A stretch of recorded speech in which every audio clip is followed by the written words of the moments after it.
eso antes de ya. Yo tenemos una ley compartir.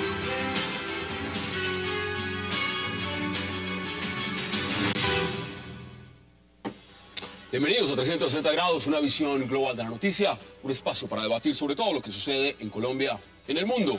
Y hoy empezaremos 360 hablando de la controversia que ha creado la diplomática respuesta vía Twitter de la Casa de Nariño ante los señalamientos del presidente venezolano Nicolás Maduro al expresidente Álvaro Uribe, acusándolo de participar en un complot para asesinarlo. El presidente Juan Manuel Santos aseguró que la dignidad de los expresidentes no se debe defender sino por los canales diplomáticos y no a través de gritos. ¿Cómo defenderá el presidente Santos a Uribe de las acusaciones de Nicolás Maduro y qué tanto el polémico presidente venezolano tiene tanto poder sobre el gobierno Santos y su política exterior? Será nuestro primer tema de debate esta noche en 360. Y nuestro segundo tema será la tercera negativa de la justicia al pedido del exministro Andrés Felipe Arias al solicitar su libertad. Situación paradójica cuando se ve cómo los miembros del clan Nule, a pesar de sus condenas, reciben permisos para ir a primeras comuniones. Para el Tribunal Superior de Bogotá es viable una posible obstrucción de Andrés Felipe Arias a la justicia al influenciar a los testigos que tiene la Fiscalía. ¿Qué pasa con el caso Arias y qué precedentes se está marcando? Tema de debate esta noche en 360. Y también hoy tendremos una entrevista con Catalina Serrano, la esposa del exministro Andrés Felipe Arias, quien nos contará cómo anda este proceso y por qué razones no dejan a su esposo defenderse en libertad. No se muevan, que ya en segundos le damos la bienvenida a nuestros invitados. Porque ellos tienen planes para eliminarme físicamente. Esos planes los dirigen desde Miami y Estados Unidos Roger Noriega y Otto Reis. Y desde Bogotá, Álvaro Uribe Vélez. Uribe está detrás de un plan para asesinarme. Uribe es un asesino, Uribe. Yo ya tengo elementos suficientes de que él está conspirando. Y hay sectores de la derecha venezolana en comunicación. Esas son las declaraciones del presidente de Venezuela, Nicolás Maduro, y le doy la bienvenida de inmediato esta noche al abogado Jaime Granados, a Alejandro Arbeláez también, al congresista Guillermo Rivera y a María Alejandra Villamizar. Qué placer tenerlos esta noche y gracias por haber aceptado esta invitación. Gracias, Hassan, a ti. Gracias. Abogado, qué gusto. Y empiezo con usted porque de una u otra forma estas acusaciones que hace el presidente de Venezuela, Nicolás Maduro, es sobre un apoderado suyo, el expresidente Álvaro Uribe. Y usted ha contestado. Usted ha dicho que va a acudir a la Comisión Interamericana de Derechos Humanos. Cuéntenos exactamente cuál es la respuesta que dan ustedes frente a esas acusaciones y cómo las consideran. Sí, gracias, Hassan. Un saludo a toda la audiencia. Pues, ¿cómo se defiende un expresidente cuando un jefe de Estado de una nación hermana que tiene las fuerzas militares y de seguridad a su servicio, que además hospeda su territorio a los terroristas de la FARC, que lo está acusando de asesino? Asesino que está detrás de un plan para conspirar contra su vida e incluso que está detrás de la muerte de un periodista de Venezuela. No puede ser las vías de hecho, no puede ser tampoco seguir los insultos, simplemente recurrir a la institucionalidad que para eso existe, de los organismos internacionales de derechos humanos, en este caso la Comisión Interamericana de Derechos Humanos con sede en Washington, que tiene una figura jurídica que se llama las medidas cautelares y de las cuales pues vamos a recurrir mañana. Viajo a Washington con esa finalidad, y en Colombia a la aplicación de la ley penal extraterritorial como lo establece el Código Penal en el artículo 16, numeral 5, mediante una petición especial al Procurador General de la Nación. Eso es la respuesta del presidente Álvaro Uribe a través de su defensa, que es una respuesta comedida, una respuesta de derecho, no es una respuesta política, sino estrictamente jurídica. Ustedes despiden ese comunicado el día de ayer y las decisiones, usted dice, viajaría mañana. El presidente Santos apenas hoy da una respuesta sobre el tema. ¿Usted cree que se ha demorado el gobierno colombiano en tomar cartas en el asunto? ¿Cómo lo percibe usted? Es muy claro que el gobierno actuó, fue como una reacción ante la opinión pública que le reclamaba. Para empezar, el señor expresidente Andrés Pastrana, en una carta generosa, patriótica, reclama el respeto a la dignidad de un expresidente. Él lo hace y el gobierno guarda silencio. En la ocasión pasada, cuando se trató de alguna manera de hacer señalamientos al que era ministro del gobierno del presidente Álvaro Uribe por parte de otra nación, en este caso Ecuador, el presidente Uribe no dudó un segundo en salir a respaldar al ministro Santos. No ha sido una práctica en Colombia infrecuente que cuando hay algún señalamiento contra un jefe de Estado, inmediatamente se respete la dignidad del fuero de los expresidentes, que refleja de alguna manera la voluntad popular. Y en este caso no pasó, y solo a regañadientes en un Twitter bastante destemplado, el presidente ahí lo estamos Santos viendo, salió. ahí está exactamente, ese es el Twitter que envió el señor presidente Juan Manuel Santos. La dignidad de los expresidentes se defiende mejor, no a gritos ni con insultos públicos, sino por los canales diplomáticos correspondientes. María Alejandra, esa es la posición. ¿Qué dice usted al respecto? Pues yo creo que definitivamente, y es absurda la declaración y la salida de Maduro. Yo creo que todos los colombianos sabemos que hay una puja política entre el proyecto bolivariano socialista de Venezuela y el presidente Uribe. Fue una constante durante su gobierno, tanto así que las relaciones estuvieron totalmente, si no rotas diplomáticamente, políticamente, evidentemente se hicieron política mutuamente. Creo que en su momento el presidente Chávez supo aprovechar de alguna manera el antagónico que tenía en la región, como era Álvaro Uribe, y también Álvaro Uribe en su gobierno de alguna manera capitalizó ese rechazo que había entre los colombianos por el presidente Chávez, con todo el tema de cobijar a la guerrilla y todo esto. Entonces yo creo que esto viene de alguna manera de dos escenarios que les convenían políticamente a los dos proyectos, y que hoy evidentemente las declaraciones de Maduro sobrepasan cualquier límite de ese enfrentamiento político. Ya acusarlo de asesino y hablarle evidentemente de un plan de asesinarlo y todo esto, yo creo que eso está salido, digamos, de proporción. Sin embargo, yo creo que lo de las medidas cautelares, aquí empiezan a juntarse una cantidad de elementos, ¿no? No solamente es el escenario jurídico, que me parece que el presidente Uribe está en todo su derecho de tomar las decisiones que le parezcan y que conduzcan. Sin embargo, hay que decir, obviamente, pues el presidente Uribe es un hombre absolutamente protegido, cuidado, ni más faltaba que el Estado pudiera tener una esguince en la seguridad al presidente Uribe. Pero yo creo que aquí el tema es que todo se está llevando a un extremo que tiene que ver un poco de Pastrana entra en el escenario. Ahora Pastrana hace una carta patriótica, pero Pastrana antes fue el antagónico total de Uribe. Mire lo que dice, debe romper el silencio que ya raya en la complacencia ante esta grave sindicación de quien ha ostentado la más alta dignidad de la nación. Eso lo dice. No, yo creo que Pastrana tiene Pastrana tiene razón en un sentido, digamos, de pedirle esa solidaridad. Hay casos como los que dice el doctor Granados de solidaridad de Uribe con Santos en el momento del ataque de Ecuador. También en el momento en que Pastrana fue presidente y le preguntaron sobre Samper si lo extraditaría o no en una relación política absolutamente contraria. Obviamente dijo que no, porque tenía que salvaguardar el Estado. Pero Pastrana entra también a pelechar aquí un poco, y me perdona el término, pero en la cosa política, dedicada a las relaciones internacionales. O sea, Pastrana está dedicado desde el tema de San Andrés también a pedir de alguna manera un espacio que no se sabe muy bien esperando qué, pues porque digamos, se recauchó, sí, pero uno dice, Uribe está pensando en un proyecto político todavía, el Centro Democrático es un proyecto que está comenzando, que está echando para adelante, que ellos quieren empujar, y de alguna manera, pero uno dice, bueno, Pastrana lo que no quería era que le echaran la culpa a él de lo de San Andrés, y a partir de ahí ha estado montado, y no estoy diciendo en esto que sea malo o bueno, estoy diciendo más o menos que el escenario es un escenario donde todos quieren capitalizar el cuento político. Y para terminar, Hassan, yo creo una cosa: Maduro no es el personaje, Maduro no es Chávez, eso lo sabemos todos. Entonces yo creo que es una medida también totalmente exagerada de hacer política en Venezuela con Chávez frente a la masa chavista. Es útil, y yo creo que eso es lo que está pasando. Algunos críticos dicen que está tapando, eso es una cortina de humo. Ahora, ¿cómo lo ve el Centro Democrático? Y se lo pregunto directamente a usted, Alejandro, porque de una u otra manera usted representa esa parte. Y aquí están atacando directamente a la cabeza del Centro Democrático, que es Álvaro Uribe.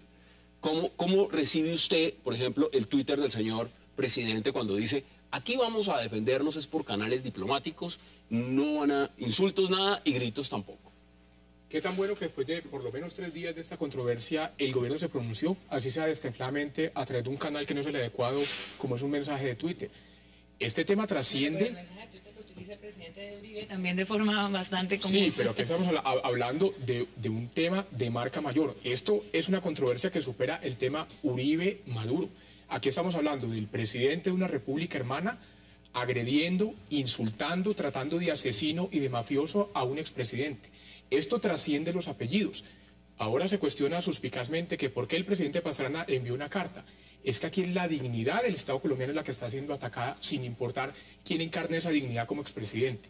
Entonces, lo que uno esperaría por parte del gobierno colombiano, por parte del jefe del Estado, es que saliera a defender a una figura pública que ostentó la máxima magistratura de la nación, sin importar si el señor se llama Álvaro Uribe, Ernesto Samper, Andrés Pastrana, Belisario Betancur. Aquí es un insulto de un jefe de Estado a una persona que encarnó la máxima magistratura. Pero seamos claros, si esto hubiera sido no Álvaro Uribe, con quien tiene el presidente Santos una rivalidad en este momento muy fuerte, hubiera sido Samper, hubiera sido Gaviria, con los quienes está más o menos en afinidad. Hubiera pasado lo mismo. Claro, es que es un tema fundamental, es que es Álvaro Uribe. ¿Sabe qué es lo preocupante de este tema?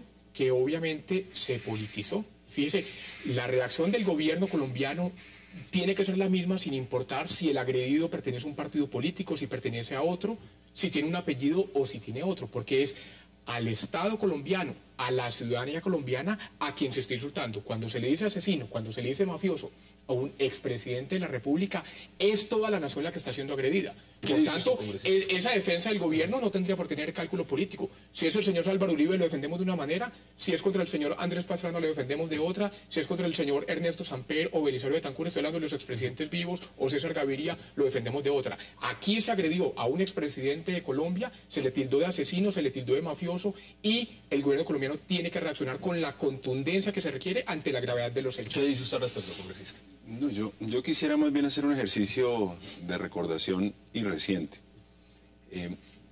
Cuando Juan Manuel Santos fue elegido presidente de la República y Álvaro Uribe estaba todavía en el ejercicio de la presidencia de la República, Chávez insultaba todos los días a Uribe. Recurrentemente, fue el peor momento de las relaciones bilaterales. Y el presidente electo de los colombianos no dijo nada públicamente.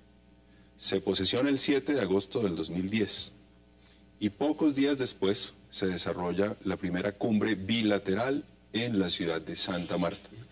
Y luego se filtró en los medios de comunicación que en esa reunión, en un momento determinado, el presidente Santos le propuso al entonces presidente Hugo Chávez: presidente Chávez, yo quiero tener una buena relación con usted, lo único que yo le pido es respeto por la figura del ya expresidente en ese momento, Álvaro Uribe.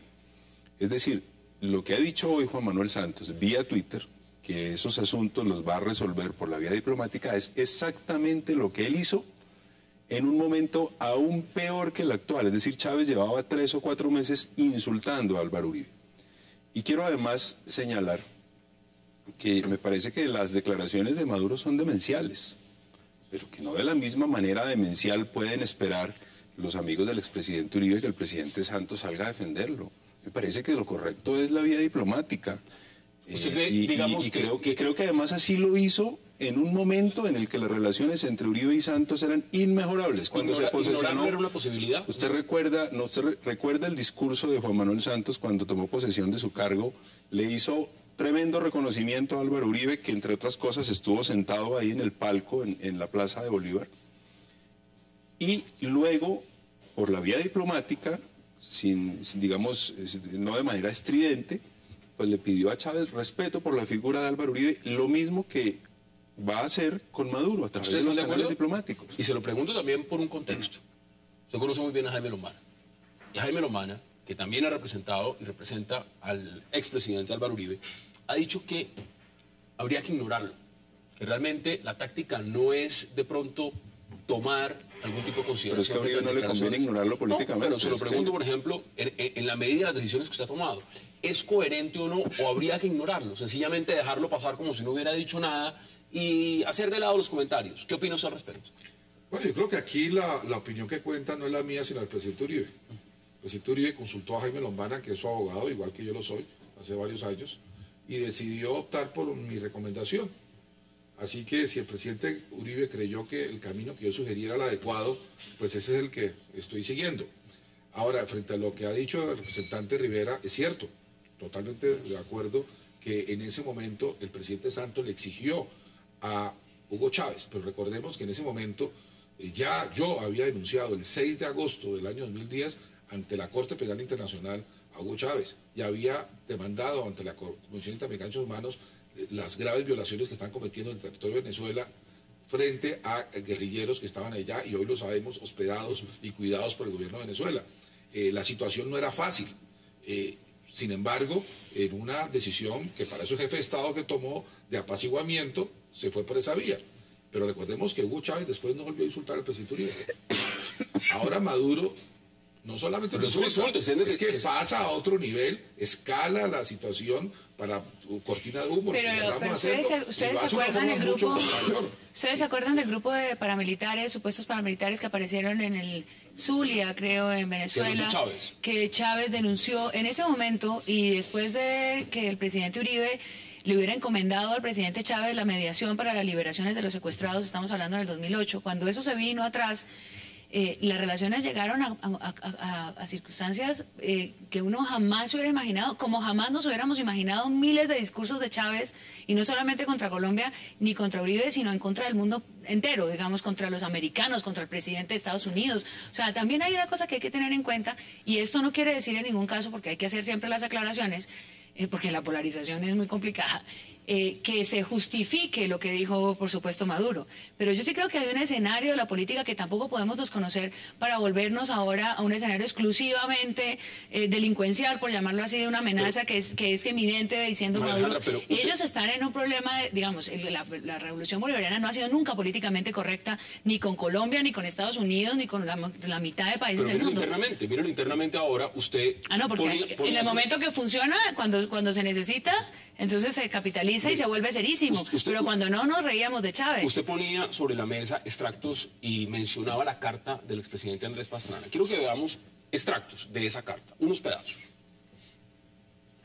Días pasados, el señor Nicolás Maduro, reconocido por su gobierno como presidente de Venezuela, acusó al señor expresidente de Colombia, doctor Álvaro Uribe Vélez, de asesino.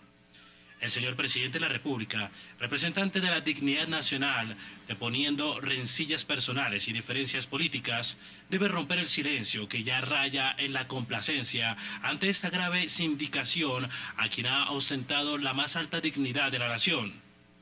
De no pronunciarse el gobierno oportunamente, se corre además el riesgo de que el proceso de paz, construido sobre el aval del señor Maduro, quede como rehén en sus manos y Colombia expuesta a indignidades y agresiones como las que hoy admite el señor presidente.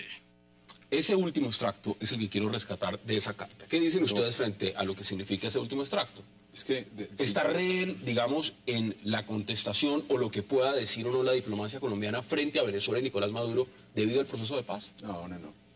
Yo no creo eso, pero es que además, siguiendo con mi ejercicio de recordación, apenas posesionado Juan Manuel Santos, Andrés Pastrana dijo, los amigos de Uribe están yendo a la picota y mis amigos están llegando al gobierno. Me parece un comentario bastante elevado de tono, por decirlo de alguna manera. Y ahora él reclama respeto con Uribe. Es que también aquí hay un mar de contradicciones enorme y vale la pena recordarlo. Ahora, yo no creo que ya el gobierno, y comparto la columna de Mauricio Vargas, no sé si fue hoy en el diario El Tiempo, dice, ya el proceso de paz está tan avanzado. No solamente Venezuela hace parte de los países amigos, está el propio Cuba, Chile, Noruega, como para que hoy el proceso de paz dependiera única y exclusivamente ¿por qué lo menciona Pastrana de Venezuela? ¿Usted está de acuerdo con la opinión? Políticamente está amarrado. Pastrana, lo que pasa es que Pastrana políticamente, digamos, quiere pescar en río revuelto y está pescando. Y le digo más, o sea, el mejor favor político que le pueden hacer a Álvaro Uribe hoy es que Nicolás Maduro diga eso. Es que primero es demencial. Segundo, la imagen negativa de Nicolás Maduro en Colombia es de tal magnitud que recibir una acusación de él políticamente es rentable en Colombia. Por eso, además de lo jurídico, creo que políticamente a Uribe no le conviene quedarse callado. Él tiene que rentarlo políticamente y lo está haciendo. Yo creo que el presidente Pastrana, en la primera etapa de la carta, plantea respeto por la figura de un expresidente. Hasta ahí estamos de acuerdo. Lo otro, si el gobierno está amarrado, si es rehén del apoyo del gobierno venezolano en las negociaciones de La Habana, yo creo que eso es discutible. Yo creo que las negociaciones de La Habana hoy son débiles, por lo menos la injerencia del gobierno venezolano. Cuando estaba Chávez la presencia era más fuerte, pero hoy en día la gobernabilidad del cuestionado presidente Maduro en la misma Venezuela es bastante limitada como para ser un factor fundamental en la mesa de juego de las negociaciones de La Habana. No creo que el gobierno venezolano está atrapado en las negociaciones de La Habana y que el gobierno colombiano sea también rehén de esa relación con Venezuela. Hassan, pero yo en ese tema de la paz sí me detendría un momento. No se trata del papel de facilitación que puede hacer el gobierno de Venezuela en la mesa. O sea, la mesa tiene su dinámica. Y en esa dinámica las partes están teniendo ya una soberanía, digamos, en la cual no necesitan que alguien venga a convencer a las FARC de aceptar un acuerdo con el gobierno, ni el gobierno necesita a Venezuela para eso. Lo que sí creo es que hay un origen del proceso de paz y unas circunstancias especiales en las que Venezuela fue fundamental. O sea, yo acabo de venir de La Habana, hablé con todos los jefes de la guerrilla y evidentemente el tema de Venezuela no solamente está en su, digamos, en su agenda en términos de saber la solidaridad que en su momento o lo que sea, con anuencia del gobierno del presidente Santos, ha tenido el gobierno de Venezuela para este proceso de paz que fue fundamental, sin el cual no hubieran podido salir los guerrilleros para Colombia, sin el cual no se hubieran podido hacer los primeros acercamientos, sin el cual no se hubieran podido hacer los contactos. Y a lo que voy es, esto no hace de Santos rehén del proceso. Esto lo que hace es una decisión calculada y pensada y estratégicamente diseñada por el presidente Santos cuando dice usted es mi mejor amigo para hacer la paz. Y si el objetivo de Santos es concretar la paz, y para eso utilizó los canales de Venezuela que estaban a la mano, a mí me parece legítimo y me parece válido en procura de ese proceso. ¿Están de acuerdo? Yo discrepo muy respetuosamente, no de lo que se ha dicho, sino lo que implícitamente no se ha dicho.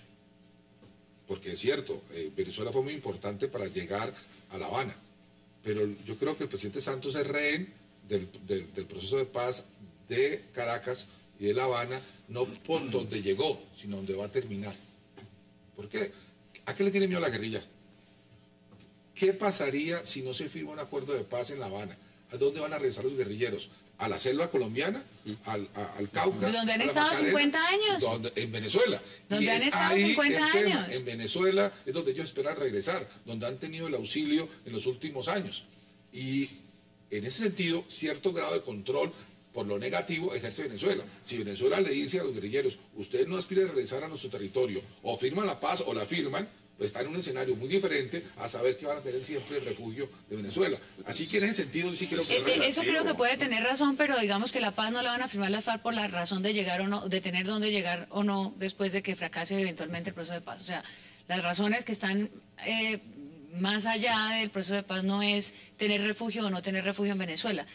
Cuando no lo tuvieron, estuvieron y vivieron y permanecieron y existieron durante muchos años. Así María Alejandra, yo creería una cosa eso me parece que si es también como... las FARC hubieran tenido como retaguardia, como sector de protección, el Estado venezolano, el territorio venezolano, yo creo que la realidad de las FARC sería muy pues hablemos de Iván Márquez, señor Grande. Es decir, gran parte del secretario de las FARC se protegía en Venezuela.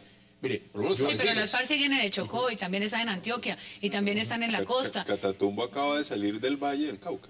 Sí, pero a ver, aceptemos que los comandantes guerrilleros están en su mayoría en territorio venezolano protegidos por autoridades venezolanas. Eso no se puede desconocer. A mí me tocó vivir como viceministro de Defensa del gobierno Uribe lo que era la realidad de los grupos de guerrilleros de las FARC atacando en Colombia, básicamente en el área del Catatumbo, en el área de Arauca, secuestrando y luego cruzando el río y refugiándose en territorio venezolano. Hoy, estamos en este programa, hoy lunes 6 de mayo, las extorsiones, las vacunas a los ganaderos de Arauca se pagan en el lado venezolano, al otro lado del río Arauca. No, pero sin desconocer eso, o sea, es una realidad que en Venezuela han tenido refugio, eso no lo vamos a desconocer. Pero lo que también es una realidad es que hay guerrilla en casi todo el territorio nacional, en lugares muy lejanos de Venezuela. Es decir, el hecho de que Venezuela le brinde protección a ciertos comandantes del secretariado de las FARC no significa ello que por ese hecho la guerrilla sobreviva. La guerrilla sobrevivió a 8 años de una política muy intensa de seguridad. Volvamos sobre los puntos del debate. Y sobre esto quiero que empecemos a sacar las conclusiones. Es para reafirmar que no necesariamente la relación Santos tiene que ver Maduro con está rehén de los diálogos en La Habana. Me parece que eso no es del todo cierto. Ha dicho claramente el presidente que va a usar los canales diplomáticos. Y se sabe que la canciller María Ángela Holguín ha sido de las pioneras en restablecer las relaciones de la manera como se tienen en este momento con Venezuela. Es decir, hay una gran complacencia por Nicolás Maduro cuando era canciller y María Ángela Holguín en los acuerdos que llegaron. Se pone eso en tela de juicio si puede de alguna forma, por medios diplomáticos, llegar realmente a ver un llamado de atención a Venezuela por las declaraciones de Nicolás Maduro o sencillamente esto no va a pasar nada.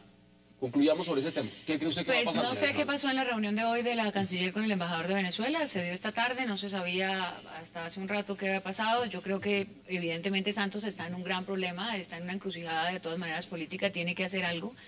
Y creo que lo irá a hacer por las vías diplomáticas. En algún momento, yo no creo que se genere una nota de protesta. Ni nada por ese estilo. Yo creo que no, que el gobierno Santos no va a llegar allá. Ahora, si pasa, me parece que tampoco podría, digamos, que tampoco se afecta el proceso. Yo no creo que porque le diga a Maduro, hey, así no es, como están las cosas, cuando le diga así no es, tampoco se le va a dañar el proceso de paz y tampoco le está faltando, pues, digamos, a ese acuerdo que lograron para apoyar la paz. Yo lo que creo sí es que es mucho más complejo el apoyo de Venezuela en términos conceptuales al proceso de paz como proyecto bolivariano, como proyecto revolucionario, lo que usted sea, que las FARC se imaginen ellos allá en su imaginario solo lo que puede hacer, digamos, en términos simbólicos, que en lo que en la práctica signifique para ellos pasar la frontera o no. 15 segundos, porque te quiero la pausa ya mismo. Yo no creo que el gobierno venezolano sea neutral en la mesa de La Habana. Un gobierno que ha prestado apoyo explícito a un grupo terrorista no puede ser un garante, un acompañante de un proceso de paz. Miren, vamos a la pausa en 360 y ya regresamos con nuestros invitados.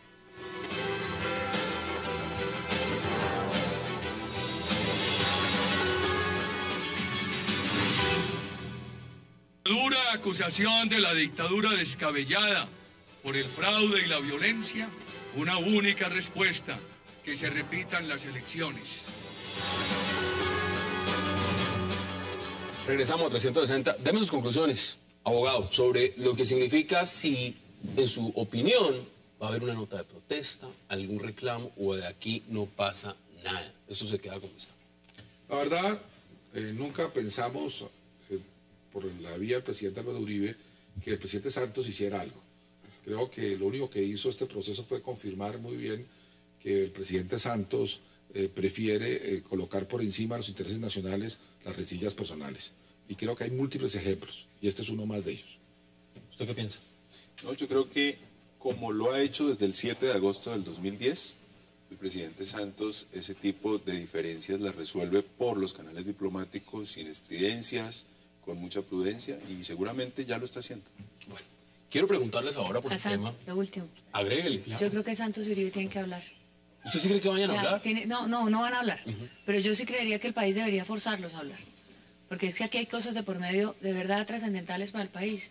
Y no puede seguir que en esta discusión de los dos, que el uno le dijo al otro, que el otro no sé qué, se lleven de por medio de una cantidad de temas Pero mire que ya el presidente trascendentales Pastrana del ahora país. cada nada manda cartas. Cada No, 15 días. pero estoy hablando de Pastrana, es otra cosa. Estoy hablando de Uribe y de Santos. ¿Quiere agregarle usted algo? Sí, yo creo que a la diplomacia colombiana le falta carácter, tener buenas relaciones con el gobierno bolivariano de Venezuela. Cuando no se ponen los temas de fondo sobre la mesa, es relativamente fácil.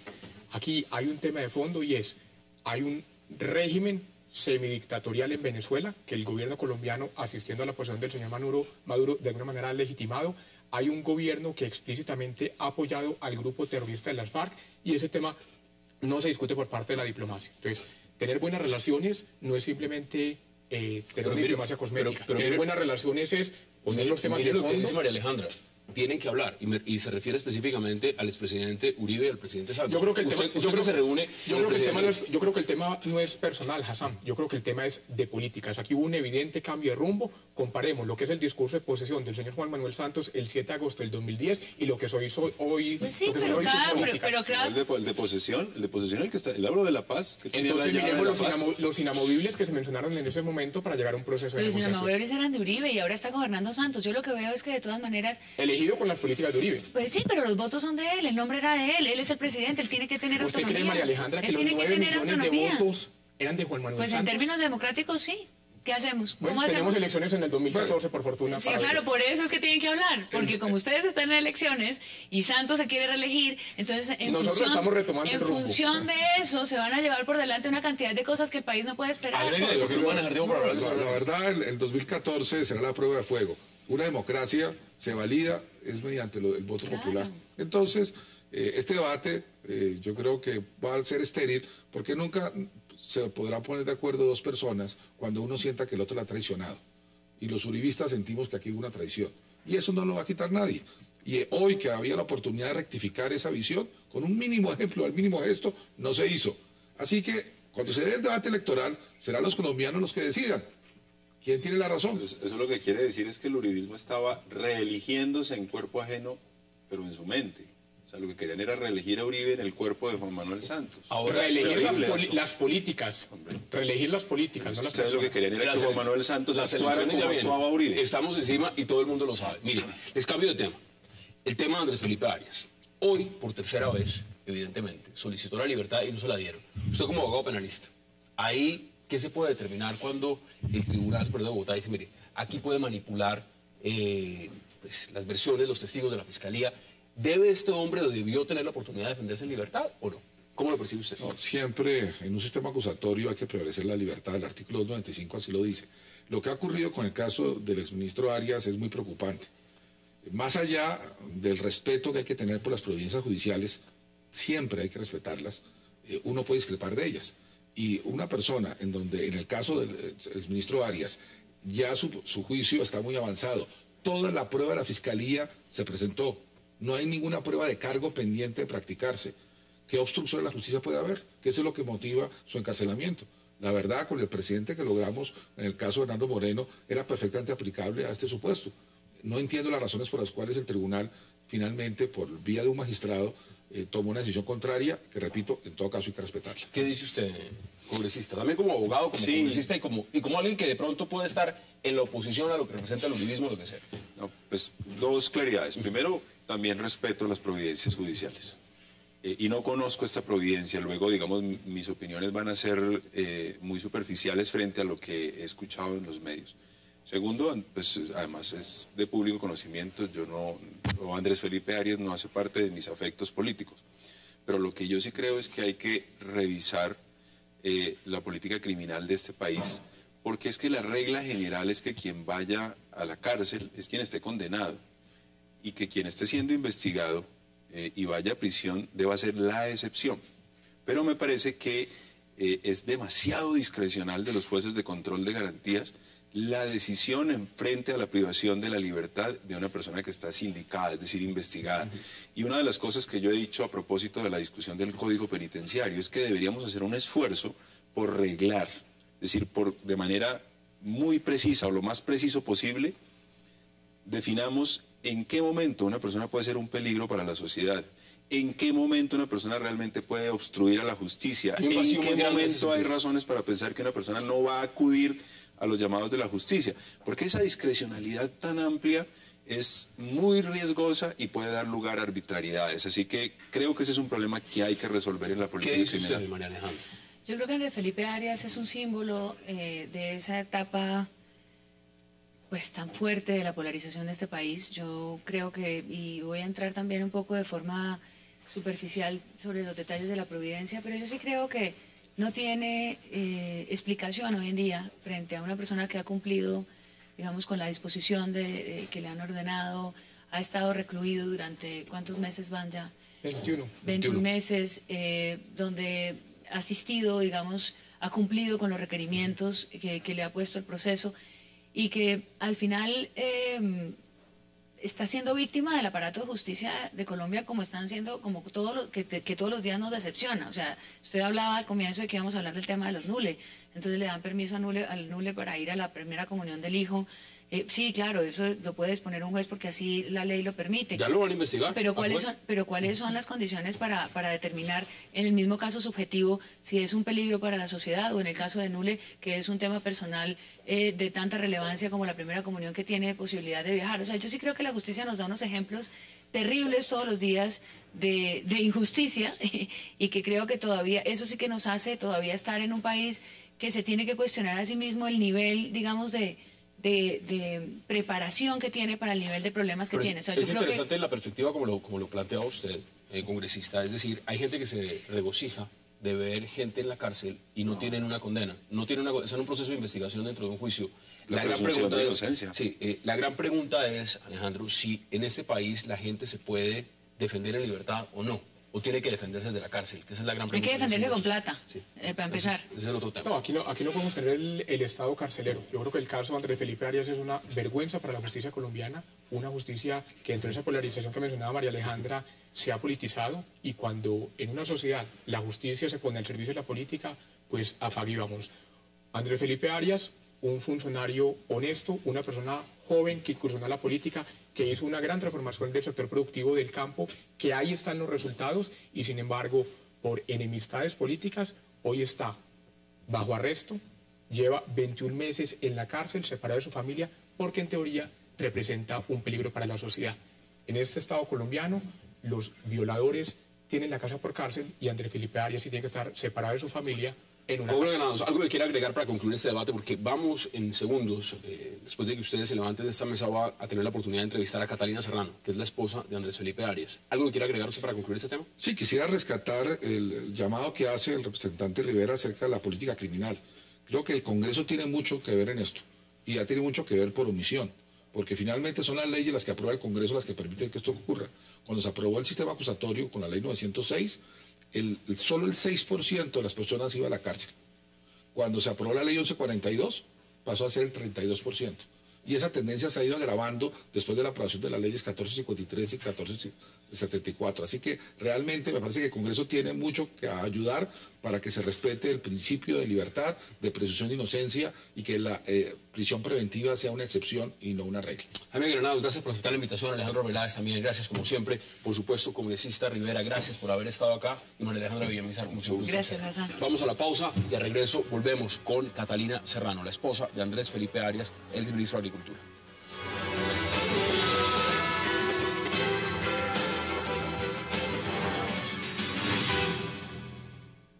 ¿En dónde quieren que busque los testigos? ¿En el Ministerio de Minas? ¿En el Ministerio de Agricultura de otro país? No me dejan ni siquiera hablar. Yo he pedido que me dejen defender en libertad. De mí se tiene que presumir la inocencia. Pero no lo están haciendo. ¿Por qué? Porque soy Andrés Felipe Arias, no más. Esto es como un delito de autor. ¿Dónde está la presunción de inocencia? ¿Por qué me tienen que tener debilitado lejos de mi esposa y de mis hijos para defenderme? Es que, ¿cómo así que yo voy a influir en los testigos de la defensa? Por Dios, es totalmente diferente a lo que dijo el magistrado anterior.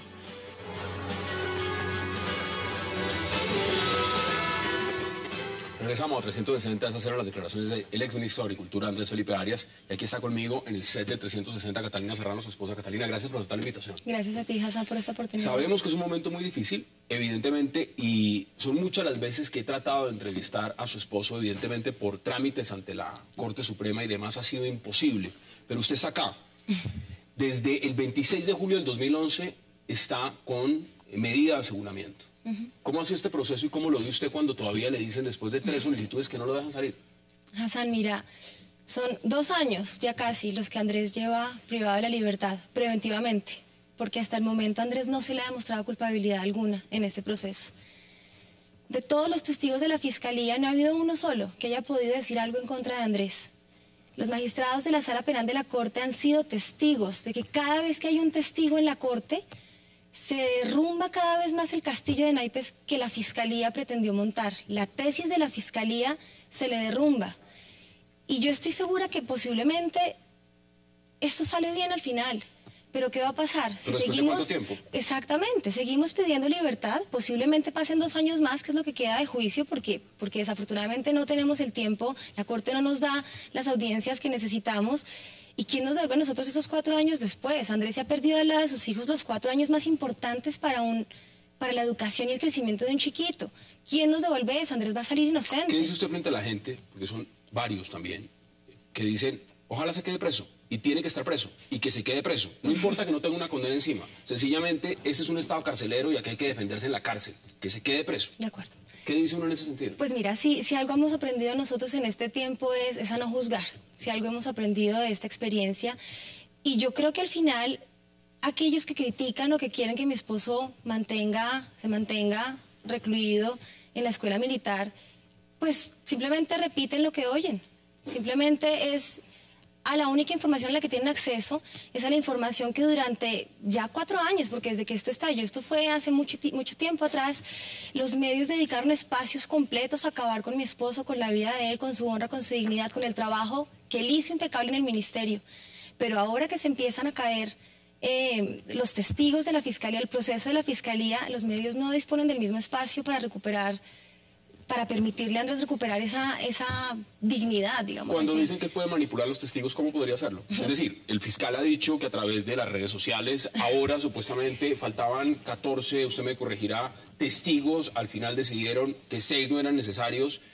¿Cómo puede él manipular testimonios que ya se dieron? Mira, empezando por ahí. Es que eso es lo absurdo de todo. Lo que pasó hoy es un magistrado que desatiende completamente los argumentos de la defensa y los argumentos de la Procuraduría, que ha defendido la libertad de Andrés. Los desatiende completamente. A todos los testigos de la Fiscalía se les ha preguntado en la sala penal si Andrés Felipe Arias les pidió que beneficiaran a algún agricultor, si Andrés Felipe Arias les pidió que cambiaran versiones, si Andrés Felipe Arias les pidió que hicieran algo indebido. Y no ha habido uno solo que pueda decirlo. Entonces, en los testimonios de la Fiscalía. Entonces, la Fiscalía no pudo demostrar con sus testigos culpabilidad de mi esposo y quiere hacerlo con los testigos de Andrés, de la defensa. Entonces, resulta que hoy en día cualquier persona que esté siendo investigado, esté llevando un proceso como el que tiene mi esposo, tiene que privarse de la libertad o lo tienen que encerrar cuando sus testigos van a defenderlo. Es que es absurdo, es que en este país pasa eso con mi esposo. ¿Qué piensa usted de Vivian Morales? A mí, Vivian politizó completamente el tema. Vivian ha debido declararse impedida en este proceso. Vivian es la esposa de la persona a quien el abogado de mi esposo envió a la cárcel, por obvias razones. Vivian declaró muchísimas veces como periodista en Caracol Radio, se pronunció con relación al caso de mi esposo y aún así, cuando fue fiscal, no tuvo la valentía de declararse impedida y sin embargo para ella el trofeo mayor fue mi esposo. Cuando se retiró, salió diciéndole cumplí al país y espero que se haga justicia en el caso de Andrés Felipe Arias. Es que se haga justicia no necesariamente es condenar, que se haga justicia también es absolver. En este caso puntual, nadie puede desconocer de que si llega a ser encontrado culpable, pues tendrá que pagar cárcel. La gran pregunta es, ¿por qué una persona tiene que estar más de 2 años detenido si puede fácilmente tener los privilegios de defenderse desde la libertad? En este caso, ¿cuál es el antecedente que se está dando? Porque el caso de su esposo es muy mediático, justamente por ser Andrés Felipe Arias. Pero como él hay miles de colombianos presos en este momento que no tienen cómo contratar un buen abogado, no tienen cómo asesorarse y que están exactamente sufriendo el mismo calvario. Claro. Andrés Felipe entra a la escuela de caballería porque en ese momento la fiscal Vivian Morales dice que por haber visitado a sus compañeros, excompañeros del Ministerio de Agricultura a la cárcel, obstruyó la justicia. Esos testigos ya declararon ante el proceso, ante la sala penal de la Corte Suprema, y todos dijeron que nunca recibieron de Andrés una orden que les pidiera que modificara sus testimonios. Adicionalmente, hay certificaciones bajo notaría donde los testigos dicen nunca haber recibido órdenes de Andrés. Entonces él entra por una posibilidad de obstruir la justicia. Se desvirtúa completamente esa posibilidad cuando los testigos en la sala penal dicen que Andrés nunca les pidió que cambiaran versiones, pedimos libertad, no la niegan diciendo que faltan 14 testigos más de la Fiscalía, que no fueron 14 sino fueron 6. ¿Desestimaron 6 al final? Desestimaron 6 al final por las razones que en este momento creo que la Fiscalía tenía el temor de que Andrés pudiera pedir libertad en este momento y estaba de alguna manera buscando la manera de armar el plan para que no se la dieran ahora, porque justo esos que desestimó ayer los llamó coimputados. Entonces, la verdad, yo creo que todo esto ha sido una estrategia de la Fiscalía para no permitir la salida de mi esposo. ¿Cómo ve usted, digamos, al señor Manuel Nule, que se robó Bogotá con sus hermanos, y le dan permiso para irse a una primera comunión paga por los contribuyentes que somos todos nosotros? Y a su esposo no le dan ni siquiera el privilegio de estar con usted y con sus hijos. ¿De cuántos años tienen sus hijos? Eloísa tiene 5 años, Juan Pedro cumple 2 años. Para poderse defender con un abogado. ¿Esa es la justicia en Colombia? ¿Por lo menos eso es lo que estamos viendo? ¿Es eso coherente? Pues, Hassan, yo frente a ese proceso de los Nule no me puedo pronunciar, ni soy quien para juzgarlo. Yo lo único que te puedo decir es que mi esposo, en los 21 meses que ya abrió la libertad, nunca en su vida ha pedido un permiso para salir. Nunca en su vida ha puesto por encima de este proceso ni siquiera las entrevistas que yo tuve que hacer para mi hija en el colegio. Ni siquiera para eso, que es un momento tan importante, donde se requiere de papá y de mamá en los colegios para la entrevista de ingreso de entrada a los niños. Y ni siquiera para eso lo pidió. En alguna oportunidad estuvo muy enfermo y ni siquiera para eso quiso pedir que lo sacaran a una clínica. Tuvo que morirse del dolor, esperar a que un médico domiciliario fuera a atenderlo, porque Andrés no es capaz de hacerlo. Inclusive, perdóname, te digo esto, Hassan, la gente no se imagina lo que significa estar privado de la libertad. Yo no sé qué hicieron los nules, si lo hicieron o no lo hicieron, o qué han hecho muchas personas, pero lo que se siente estar privado de la libertad, alejado de sus hijos y de sus familias, es muy doloroso. Nosotros no podemos juzgar lo que se siente. ¿Es un preso político, en su opinión? Definitivamente. Es decir, está detenido, está en este momento y puede llegar a ser condenado, ¿es por ser uribista o por ser Andrés Felipe Arias o por haber defendido esas banderas? Definitivamente es un preso político, pero yo en este momento quiero pedirle, en este caso a Hassan y a todos los que en este momento nos estén escuchando, que despoliticen el caso de mi esposo, Andrés Felipe Arias. Hoy en día es un ser humano que tiene familia, que tiene hijos, que tiene unos padres, que tiene... O sea, son muchas las familias que se han visto afectadas por esta situación y ya suficiente con el tema. Andrés no puede ejercer política. Ya, despoliticen el tema. Ya lo sancionó. Ya lo sancionó, entonces... Ya déjenos en paz. ¿Nosotros acaso creen que nos quedan ganas de continuar en esto después de lo que hemos vivido? Yo quería creer en la justicia, yo creo en los magistrados, yo creo en la corte. Ellos han sido los únicos que hasta el momento han garantizado los derechos de mi esposo en este juicio.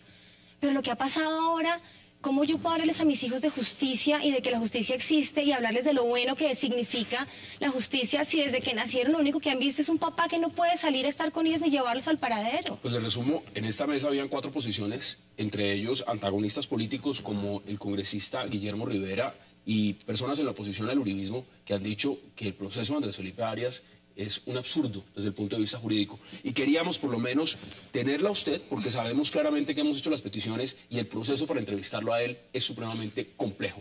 Catalina Serrano, gracias por habernos acompañado esta noche en 360. Y a ustedes, gracias por acompañarnos. Nos vemos mañana de nuevo aquí en 360 para seguir debatiendo toda la agenda política de Colombia y del mundo. Hasta una próxima oportunidad.